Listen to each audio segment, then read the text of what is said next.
Welcome to the Real News Network. I'm Paul Jay in Baltimore. On May 25th, in 36 countries around the world, there will be protests against Monsanto and the promotion of GMO in agriculture and animal food products. Now joining us to talk about Monsanto and the role of the U.S. State Department in promoting Monsanto and GMO around the world is Darcey O'Callaghan. She's the International Policy Director at Food and Water Watch. The organization works to promote local control of food systems and to prevent the privatization of public water resources. Thanks for joining us, Darcey. Thanks for having me. So you issued a report where you went through, I guess it is thousands of State Department cables and looking at the role of the U.S. State Department in promoting GMO, and I guess the Monsanto is obviously the biggest player, or one of the biggest players in all of that. What did you find? Right. So we spent the last year combing through 926 diplomatic cables between U.S. embassies abroad and the State Department in D.C., looking for any incidents of the use of biotechnology or genetically modified organisms. And what we found was a pretty systematic move for promoting biotechnology abroad. We had anecdotal evidence in the past, but using the Wikileaks database, the Cablegate database, gave us a unique opportunity to really pour through a massive amount and to really see the trends that were laid out there. Now, I would suppose someone from the State Department might say, well, yeah, but that's what we do. We promote American business. If you looked up the word oil, you would find all kinds of cables promoting American oil interest. And I don't think that the State Department is shy about saying that they do promote various sectors of the American economy and commercial interests. So what's wrong with them doing this? Right. Well, that's a fair point. But the other side of the coin is that USAID is also based at the State Department, and their mission is also international development abroad. We've got the Feed the Future program, which is designed to address poverty issues. And the use of biotechnology is a central component of that Feed the Future program.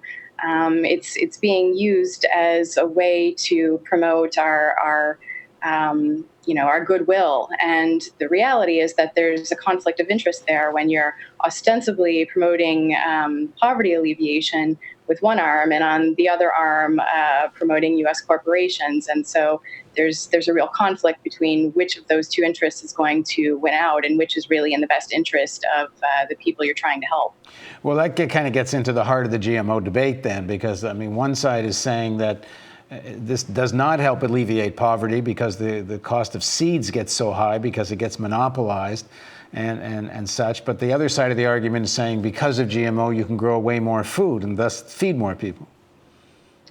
That's right. And that's really one of the fallacies. There have been numerous tests that show that the production capacity of genetically modified seeds is really not much better than conventional seed breeding. And when you look at the massive amounts of money that have been spent on developing these seeds, it's really clear which one is a better bang for your buck. The USAID, Monsanto, and the World Bank spent 12 years and $6 million to develop a virus-resistant GE sweet potato, and they ultimately failed. And in comparison to that, in Uganda, there was another team of researchers who succeeded with significantly less time and money. So it's pretty clear to me which one is a better investment.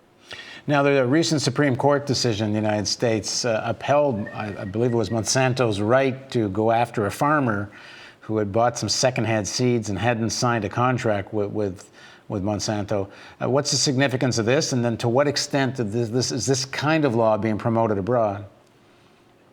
That's right. It's a serious setback here in the U.S. And, that's an example of what's happening here. And when you're talking about farmers that are sometimes living on $1, $2 a day, I mean, these are people who can't afford the level of payment that is required for Monsanto's GE seeds. In fact, if you take a case like happened in the U.S. with this farmer using secondhand seeds, that sort of thing, he had some legal support to file a case in the Supreme Court here. And, that's simply not going to exist in sub-Saharan Africa. So folks are really going to be in a tough situation there. And, when GE seeds are so controversial here in the US and around the world. I mean, we've got campaigns in more than 20 states right now for labeling of GE foods.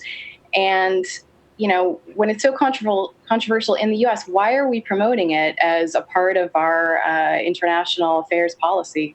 Yeah, what are some examples of you finding that the State Department is actually trying to undermine laws in other countries where they're trying to have a more obvious labeling and other forms of legislation with genetic engineered foods? The State Department you found as being actively trying to influence that legislation. What are examples of that? Yeah. Well, one example from Hong Kong, there was a piece of legislation proposed that would label GE foods, and the U.S. State Department was involved to the extent that we actually sent promotional materials to all of the high schools in Hong Kong, so reaching out to students. There was also a case in. Now, hold on for a sec. This is the U.S. Embassy in Hong Kong, or representation in Hong Kong, directly sending stuff into the schools from the State Department. According to the diplomatic cables, absolutely. Okay. What else? Also in Romania and Peru, the U.S. embassies were basically bragging that they had helped to develop NGOs, so non-governmental organizations that would promote the safety of biotechnology and try to change the public opinion of it. So this still goes back, I guess, to the main debate then, because the cables as a revelation, in a sense, the State Department isn't going to be shy about saying they're promoting biotech. Obviously, this administration and past American administrations wholeheartedly believe in biotech.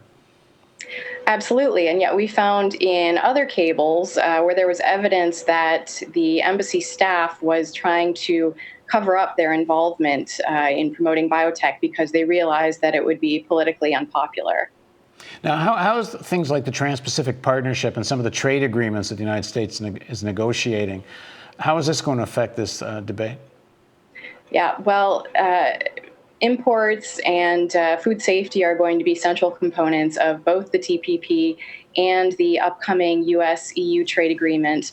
And we're expecting that the Obama administration is going to look to pass fast tracks so that they can get this through Congress with just an up or down vote. And so, in the EU, they've been very strongly opposed to allowing genetically modified crops for human consumption. And so we know that's going to be a major piece at play in those trade agreements. And just if I understand it correctly, if a country were to pass laws against genetically modified food, in theory, if they're part of this trade agreement, could they be sued by Monsanto or somebody to try to undo their legislation, or they'd have to pay them compensation? Does it go this far? It is not likely to go that far. It depends how the trade agreements are written. But, for example, the U.S. has had a very protracted suit over GMO foods with the EU.